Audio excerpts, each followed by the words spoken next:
The rope burn was still fresh on Mariah Crowley's wrists when they dragged her before the town council in the dirt square of Bitter Creek.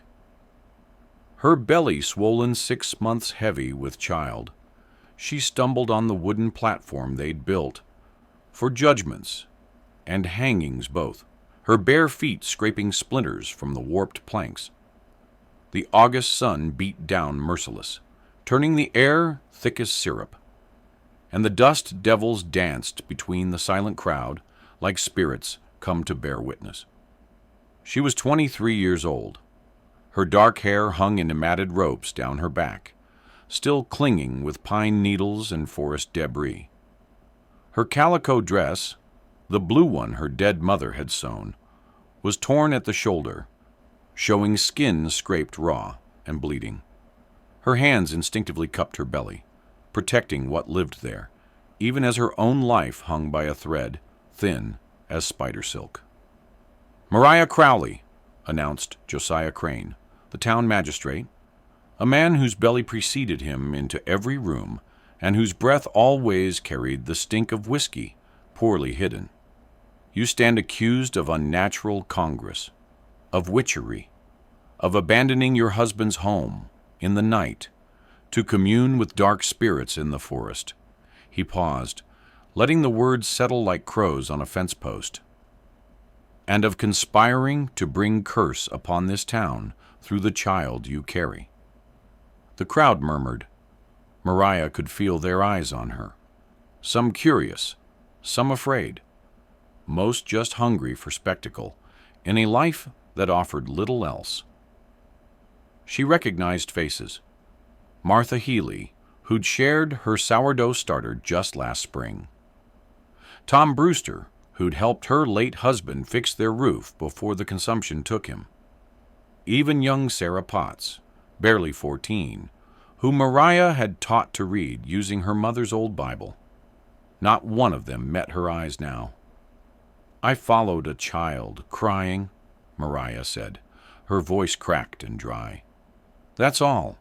I heard a baby crying in the forest, and I went to find it." "In the dead of night?"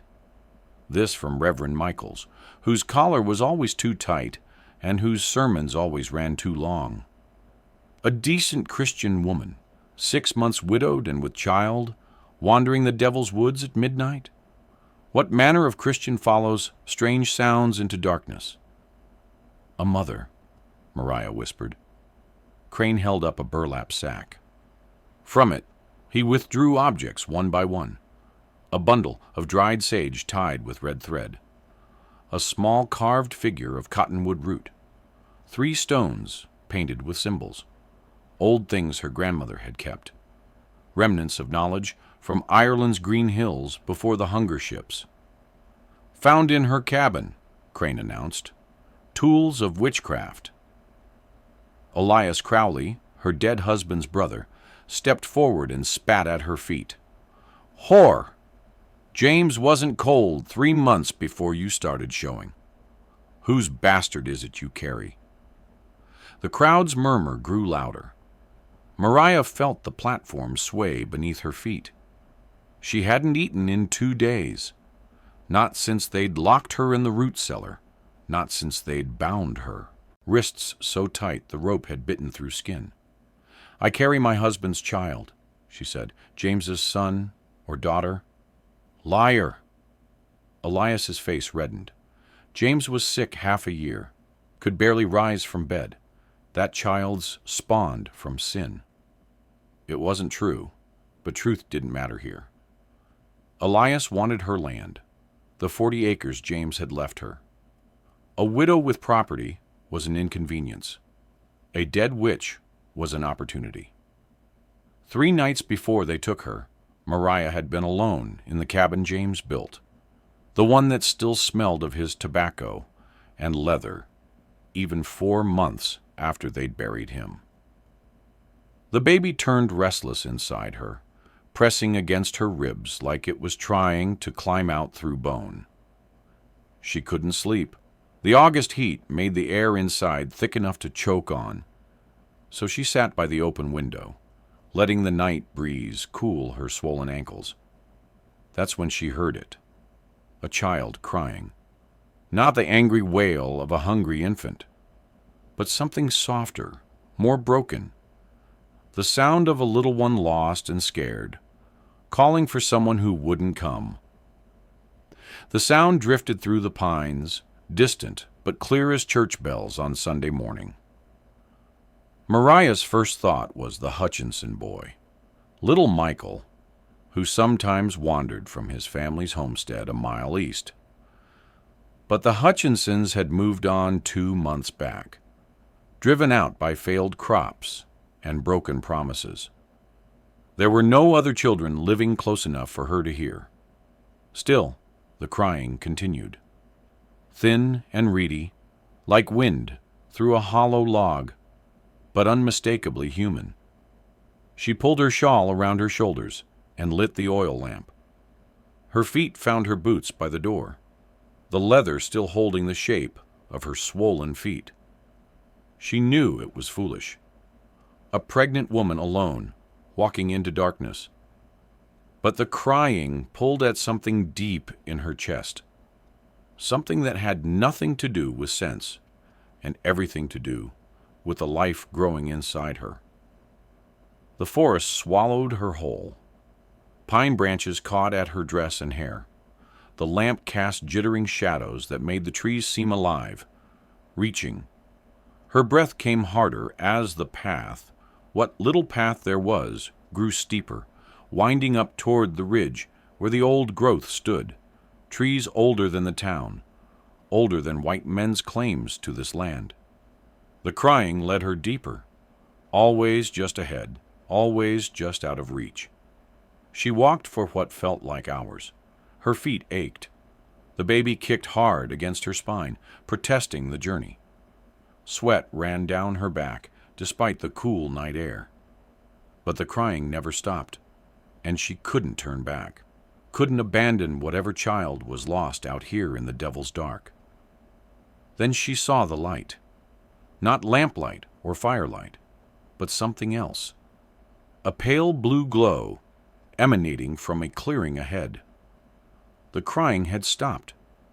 In its place, a heavy silence pressed down like a physical weight. Mariah stepped into the clearing and froze.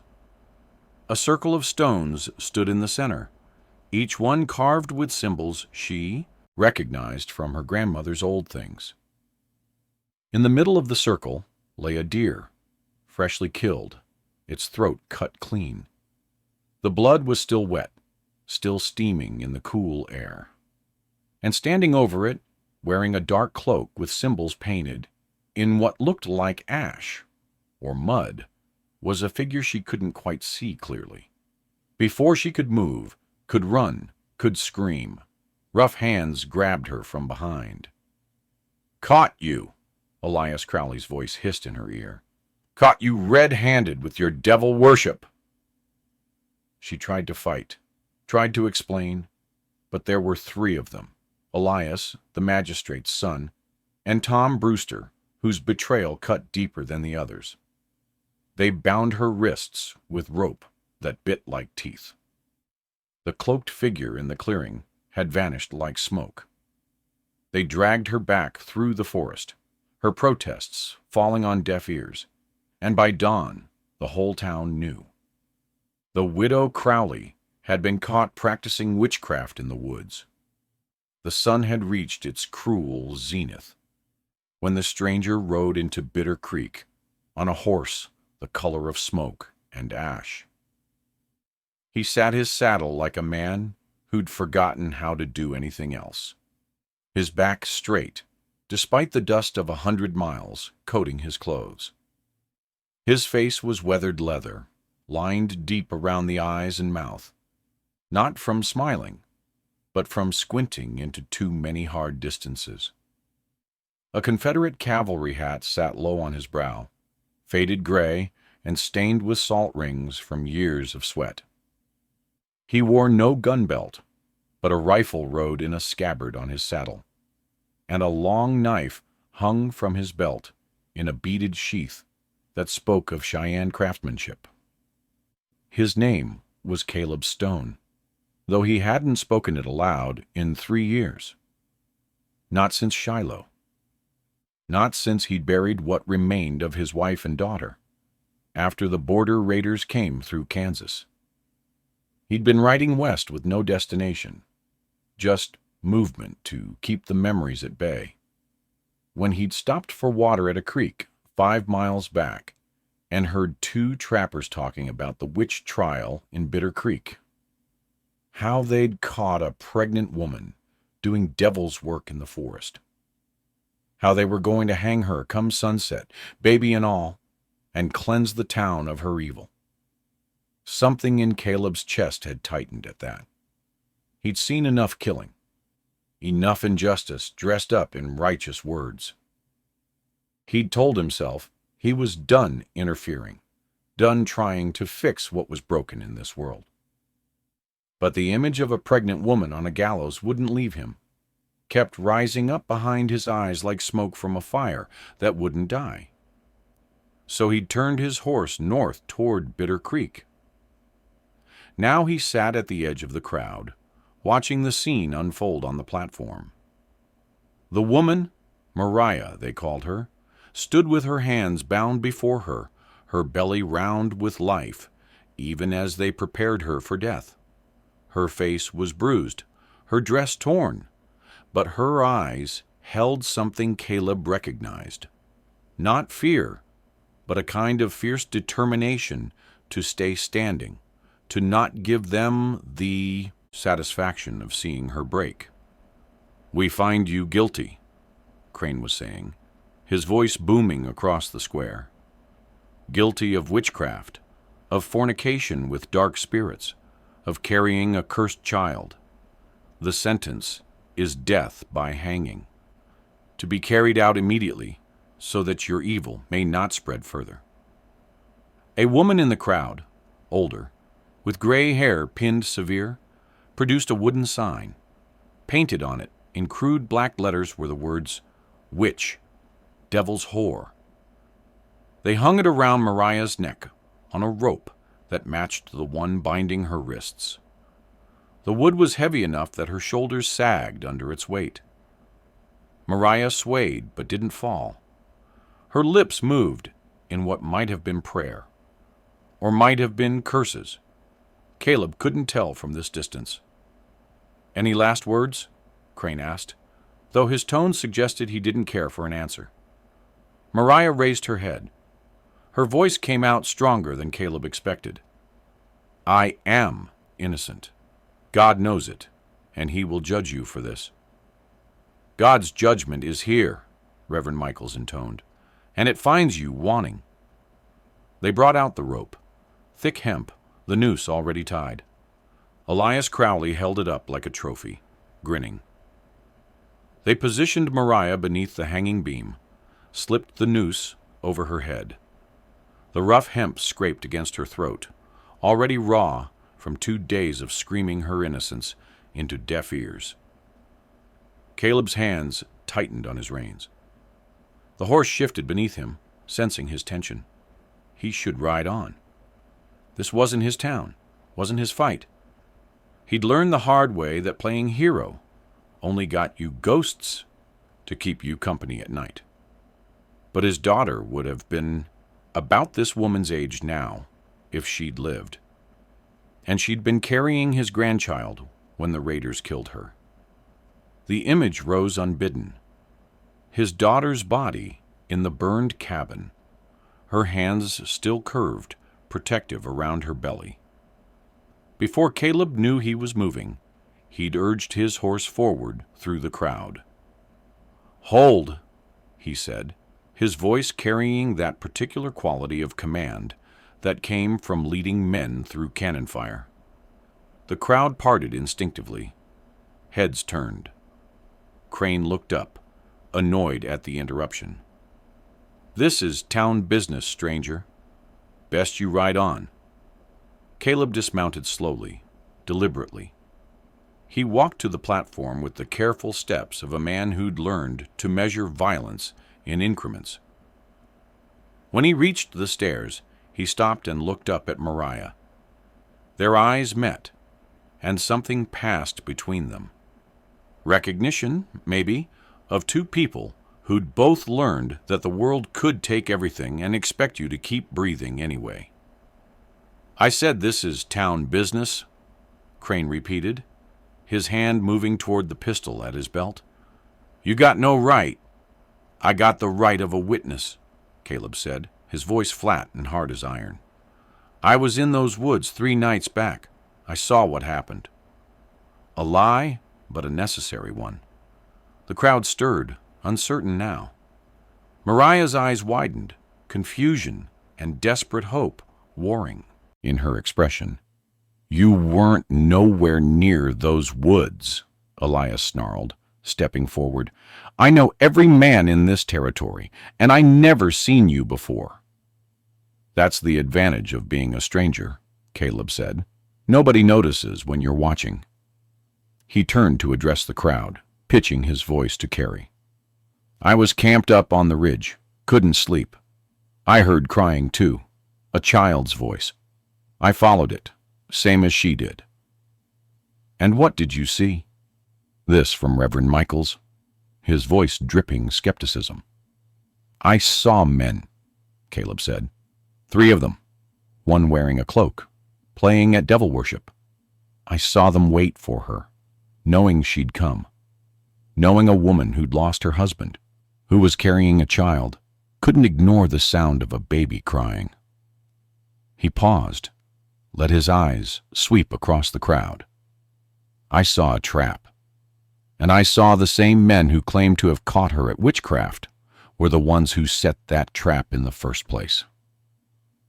The silence that followed was thick enough to cut. Elias's face had gone from red to purple. "That's a goddamn lie." "Is it?" Caleb's hand moved to his knife, not drawing it, just resting there. "Then explain why the deer's blood was still warm when she arrived. Explain how she could have killed it and set up that circle when she'd only been gone from her cabin 20 minutes. I timed it. I watched her leave her door and followed her path." He was improvising now, building the lie with the confidence of a man who'd learned that certainty mattered more than truth when swaying a crowd. Explain why 3 men were waiting in the woods to grab her before she could even speak, almost like they knew she'd be there. Tom Brewster had gone pale. The magistrate's son wouldn't meet anyone's eyes. Elias looked ready to draw his gun, consequences be damned. But before anyone could speak, a small voice cut through the tension. "He's telling truth." Every head turned. Little Sarah Potts stood at the front of the crowd, her thin frame trembling but her voice steady. "I saw Mr. Elias and Mr. Tom go into the woods that evening, carrying something wrapped in cloth. They told me not to tell, said it was hunting business. But it was still light out, too early for hunting." "Girl, you shut your mouth," Elias hissed, taking a step toward her. Sarah's mother, a worn woman with rough hands from laundry work, pulled her daughter back, but didn't silence her. Something had shifted in the woman's face, doubt creeping in where certainty had been. "Mariah taught me to read," Sarah continued, her voice growing stronger. "She gave me her mother's Bible when I told her we couldn't afford one. She ain't no witch. She's kind. She's good." "The child's been deceived by devilry," Reverend Michaels started, but his words lacked their earlier conviction. Then something else happened. Something nobody expected. Mariah's old mule, a stubborn beast named Jonah that she'd had since before she married, came trotting into the square. The animal had been tied up at the livery, but somehow it had gotten loose. It walked straight through the crowd, ignoring every attempt to catch it, and stopped directly beneath the platform where Mariah stood with a noose around her neck. The mule looked up at her and brayed. a long, mournful sound that carried across the entire square. Then it sat down, planted its hindquarters right there in the dust, and refused to move. In any other moment, it might have been comical. But there was something in that stubborn animal's refusal, in its simple loyalty, that struck deeper than any speech could. The crowd began to murmur, not in anger now, but in uncertainty. Animals knew things, the old wisdom said. Animals could sense evil. And this animal had chosen to sit beneath a woman they called a witch, offering its silent testimony. Martha Healy stepped forward then, her weathered face set in new determination. I've known Mariah since she came to this town as James's bride. She nursed my son through scarlet fever, sat up 3 nights without sleep. She never asked for nothing in return. She turned to face Crane directly. If she's a witch, then I'm the devil's sister, and you can hang me too. Another voice joined hers, old Samuel Birch, who'd fought in the Mexican War, and whose words still carried weight. I seen enough innocent folk killed for politics and land grabs. Smells the same here. The platform creaked as Caleb climbed the steps. Nobody stopped him. He moved behind Mariah and drew his knife. The crowd tensed, but he only cut the rope binding her wrists. The hemp fell away, showing raw, bleeding skin beneath. Then he lifted the noose from her neck, gentle as handling a newborn. Finally, he removed the wooden sign, the word witch staring up at him in crude black letters. Caleb carried the wooden sign to the edge of the platform, where a barrel fire burned for the blacksmith's work. He held it up so every person in that square could see it. The ugly words, the hasty judgment, the weight of shame they'd tried to hang around an innocent woman's neck. Then, without ceremony, he fed it to the flames. The wood caught quick, the paint blistering and blackening. The letters curled into ash and smoke, rising up toward a sky that had witnessed too many wrongs and offered no answers. Nobody moved to stop him. Even Crane seemed frozen, his authority evaporating like morning dew under the scorching truth of daylight.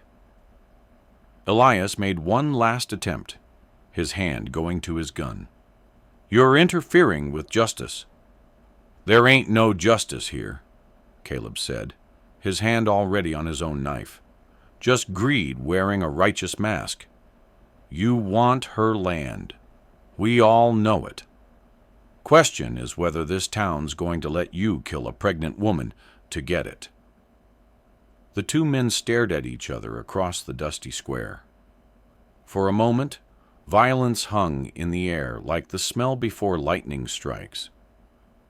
But Elias saw something in Caleb's eyes, the look of a man who'd already lost everything that mattered and had nothing left to fear, and his hand fell away from his weapon. This ain't over, Elias spat, but he was already backing toward his horse. You'll regret this interference, stranger. I regret plenty, Caleb said quietly. This won't be on the list. Elias rode out in a cloud of dust and impotent rage. The crowd began to disperse, some quickly as if ashamed, others slowly, still uncertain. Only Sarah Potts and her mother approached the platform. The mother carried a canteen of water, which Mariah drank from with shaking hands. Sarah just stood close, her small presence a comfort beyond words. That night, Caleb helped Mariah back to her cabin. She could barely walk, her body finally acknowledging the trauma it had endured.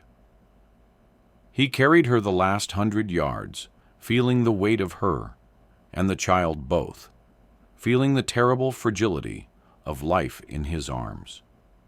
It reminded him too much of carrying his daughter's body, but this time the woman was breathing, heart still beating against his chest. He laid her on the bed James had built, covered her with quilts that still smelled faintly of the dead man's tobacco. She was asleep before he reached the door. Caleb stayed. He told himself it was just for the night, just to make sure Elias didn't come back with violence on his mind. But the night turned into a week, and the week into a month. He slept in the barn, fixed the fence that had started to lean, chopped enough wood to see her through winter. They didn't speak much. Words felt unnecessary after what they'd survived together. Mariah healed slowly.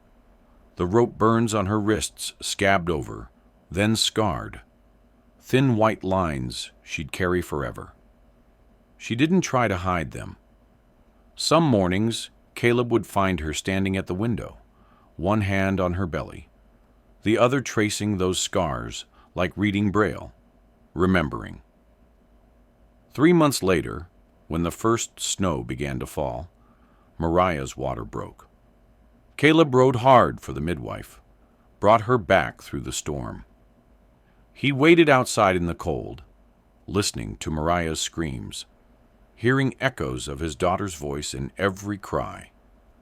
When the baby finally came, a girl with a shock of dark hair and lungs that could wake the dead, the midwife brought her out wrapped in cloth. "She wants you to see," the midwife said, handing the baby to Caleb. He held his granddaughter that never was, his daughter that couldn't be, this child that somehow was both, and neither. The baby's tiny fist wrapped around his calloused finger, and something in his chest that had been frozen since Shiloh began, finally, to thaw. Mariah named her Hope, not for sentiment, but for defiance, for the stubborn insistence that life continues, that goodness survives, even when the world tries its damnedest to snuff it out. Caleb stayed through winter. Come spring, he built a cairn of stones at the edge of Mariah's property, marking the place where her old life had ended and something new had begun. On the largest stone, he carved a single word with his knife: survived, not forgiven, not justified, not triumphant, just survived, which was its own kind of victory. Some nights, sitting by the fire with Hope sleeping in her mother's arms, Caleb would catch Mariah staring at her wrist scars. He understood. Some wounds marked you permanent, changed the shape of who you were. You didn't forget them. You didn't pretend they never happened. You just learned to carry them. Let them become part of the story written on your skin. Years later, travelers passing through would hear about the widow woman with the rope scars and the child they'd tried to kill before she was born. They'd hear about the ex-soldier who'd stopped a hanging with nothing but his word and his willingness to stand in the gap. The story would grow in the telling, become legend, become the kind of tale people told around campfires when they needed reminding that sometimes, just sometimes, one voice speaking truth could shift the world. But the truth was simpler and harder than legend. The truth was that Mariah still flinched at sudden noises, still woke gasping from dreams of the noose. The truth was that Caleb still carried ghosts he'd never fully bury. The truth was that the scars stayed, the memory stayed, and justice, real justice, never quite came. What came instead was morning, another day, the sound of a child laughing, the smell of bread baking, the simple, defiant act of continuing to breathe, to plant seeds, to believe that survival itself was a kind of resistance. On quiet evenings, when the work was done and Hope was asleep, Mariah would sometimes ask Caleb why he'd stopped, why he'd risked himself for a stranger in a town that meant nothing to him. He never had a good answer. The best he could offer was this: I'd seen enough people die for lies. Figured it was time to see if truth could save someone for once. It wasn't poetry. It wasn't even particularly hopeful, but it was honest. And honesty was the only currency worth keeping in a world that traded so freely in deception. The cairn of stones still stands at the edge of that property, weathered by wind and rain, but enduring. The word carved there has grown faint, but remains readable. Survived. It asks a question of everyone who sees it, though the question is never spoken aloud. When the rope is around the neck of the innocent, when the crowd is baying for blood, when injustice wears the mask of righteousness, will you be the one who stands? Will you speak when silence is safer? Will you choose the harder right over the easier wrong? Or will you be the one who looks away, who tells yourself it isn't your business, who lets another body drop because getting involved might cost you something precious? The stones don't answer.